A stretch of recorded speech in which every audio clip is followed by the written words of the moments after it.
Esto es Pulso Latino con Alejandra Forero. Gracias por continuar en sintonía de Pulso Latino. Atención que Joseph Blatter renunció a la presidencia de la FIFA. El suizo anunció su decisión hoy martes en rueda de prensa e informó que habrá un congreso extraordinario para elegir al nuevo mandatario. Joseph Blatter anunció este martes su dimisión como presidente de la FIFA tras los escándalos por corrupción que sacuden al organismo y a la convocatoria de un congreso extraordinario para elegir a su sucesor. Blatter, de 79 años y en el cargo desde 1998, había sido reelegido para un quinto mandato el pasado viernes en Zúrich, en un congreso marcado por la detención de varios dirigentes acusados de corrupción. El dirigente suizo justificó su decisión en la necesidad de que la FIFA necesita una profunda renovación entre los desafíos que no se detienen. En una conferencia de prensa este martes por la tarde en Zúrich, indicó que, aunque fui reelegido, no tenía el apoyo de todo el mundo del fútbol, añadió Blatter en referencia sobre toda la oposición de la Confederación Europea a su reelección. El suroccidente de Colombia es una de las regiones más afectadas por el escalamiento del conflicto. En Cauca hay preocupación por las acciones violentas de las FARC. En las últimas horas se registraron hostigamientos tanto en Toribío y en Argelia. Los habitantes de las poblaciones de Toribío, Argelia, Buenos Aires, el Cerro de Santana, El Mango y Suárez viven en medio de la zozobra por los constantes hostigamientos de las FARC y los combates con el ejército después de que el grupo guerrillero rompió la tregua unilateral. Hemos tenido aproximadamente 6 eventos en algunas estaciones de policía donde de manera esporádica han venido recurriendo a este recurso estratégico de tratar de cansar física y mentalmente a las unidades de policía. Las constantes acciones violentas de las FARC en la vía panamericana han dejado incomunicados a Popayán con Pasto y causado daños a la población civil. Hemos neutralizado 19 acciones que nos pretendían hacer con artefactos explosivos. Estamos hablando de esfuerzos para que no haya muertos, ni de la guerrilla, ni de los militares, ni de la población civil.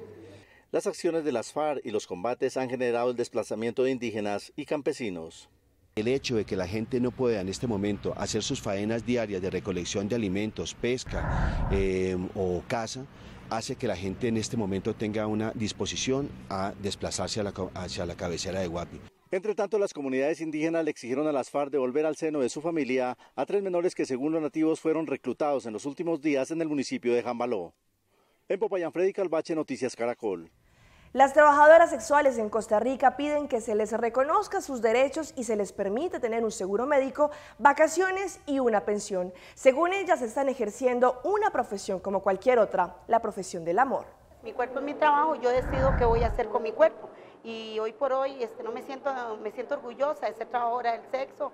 Sé que mucha gente lo ve mal, pero no es nada de otro mundo. O sea, hay mucha gente que ejerce el trabajo sexual y le pone un nombre, se llama amor. En las inmediaciones de la zona roja en San José, unas 400 mujeres son trabajadoras del sexo, en su mayoría sin seguro social y sin una pensión para su retiro. El 2 de junio se conmemora el Día Internacional de la Trabajadora del Sexo.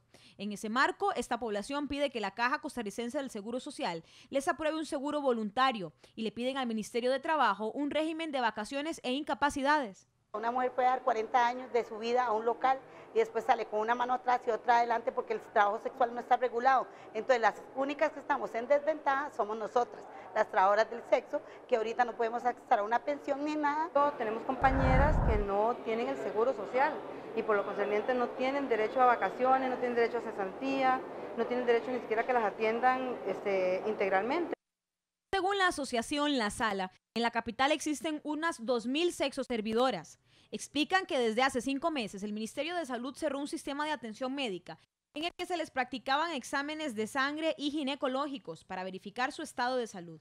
Desde entonces, decenas de ellas no han podido pagar por la atención médica. Insisten en que pese al rechazo social, ellas están trabajando para mantener a sus familias, por lo que merecen los mismos derechos que otros trabajadores.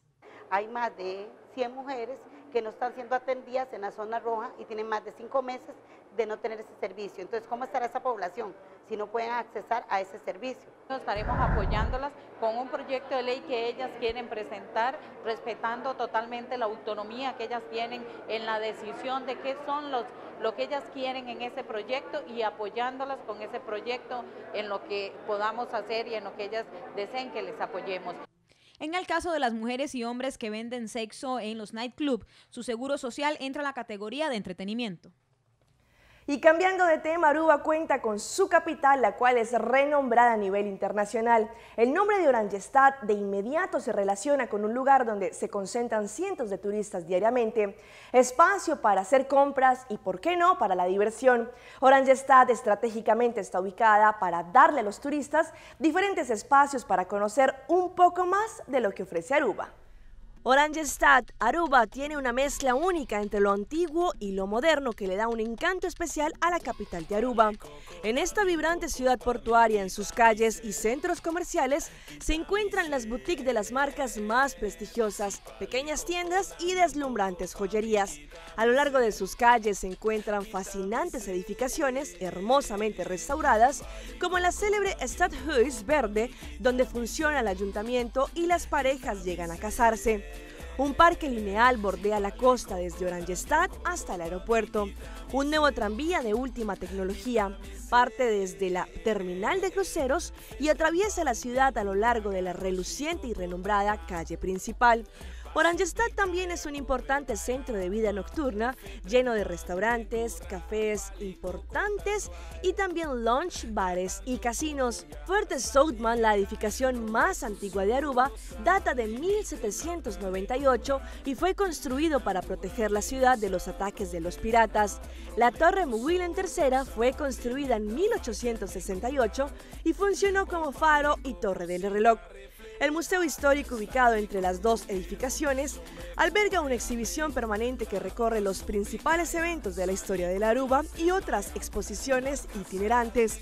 Por esta razón, Oranjestad se convierte en epicentro de diversión y de cultura para que cientos de turistas que la visitan diariamente se lleven una gran experiencia de la capital de Aruba. Y una noticia que ha ocupado las primeras páginas de portales, sitios web y noticias de entretenimiento es el cambio de sexualidad que optó el padrastro de las Kardashian, Bruce Jenner. Este se presenta al mundo como mujer para la portada de la revista Vanity Fair como Caitlyn Jenner. Por supuesto, esto ha generado una ola de comentarios y reacciones tales como su nueva cuenta en Twitter, que en menos de 4 horas logró superar al presidente de Estados Unidos, Barack Obama, obteniendo 1 millón de seguidores. El atleta hasta ahora conocido como Bruce se llama ahora Caitlyn Jenner. Así se presenta la que fuese estrella del deporte en la portada de Vanity Fair y que sirve de anticipo para el reportaje interior donde narra las tensiones, los traumas y el coraje que dio forma a Caitlyn. La prestigiosa fotógrafa Annie fue la encargada de fotografiar los primeros retratos de Caitlyn que fueron tomadas en su casa de Malibú, exclusivo para la revista de Vanity Fair. La exatleta olímpico y miembro de una de las familias más famosas de la televisión estadounidense, Bruce Jenner, reconoció lo que era un secreto a voces. A todos los efectos, soy una mujer. En una entrevista de 2 horas concedida a la periodista Diane Sawyer, el exdeportista afirmó que desde pequeño ha tenido que lidiar con su identidad sexual, pero sin titubear un segundo, Jenner dejó claro quién es. A todos los efectos, soy una mujer. Y así, tras esta confesión, Jenner se dejó ver por primera vez como mujer. Lo hizo a través de la revista Vanity Fair, acompañando por un texto, Llámame Caitlyn. Y cerramos nuestra emisión con un comentario que hizo el reggaetonero J Balvin y que tiene ofendida a más de una paisana. Y es que el paisa en una entrevista hizo un chiste sobre lo que pensaba de la mujer bogotana. Por supuesto, su gesto ha sido blanco de grandes críticas. Cuando no la llamo, siempre me hace reclamo. El cantante de reggaetón de Medellín fue entrevistado en un programa y respondió de una manera particular luego de que le preguntaran: ¿hay mucha mujer bonita en Bogotá? A lo que respondió: en Bogotá, sí, aunque la cámara que grababa la transmisión mostró al cantante J Balvin señalando lo contrario. Oye, que hay mucha mujer bonita para allá, para Bogotá y eso. ¿En Bogotá? Sí. Sí. Sin embargo, la opinión de Balvin generó algunas críticas y mensajes de las redes sociales que encadenaron una justificación pública más no válida por muchas bogotanas. Soy Alejandra Forero y esto fue Pulso Latino por el día de hoy. Nos vemos pronto con otra edición más aquí mismo en ATV, Canal 15. Chao, chao. Pulso Latino fue presentado por... Discover it for yourself. Frisian flag.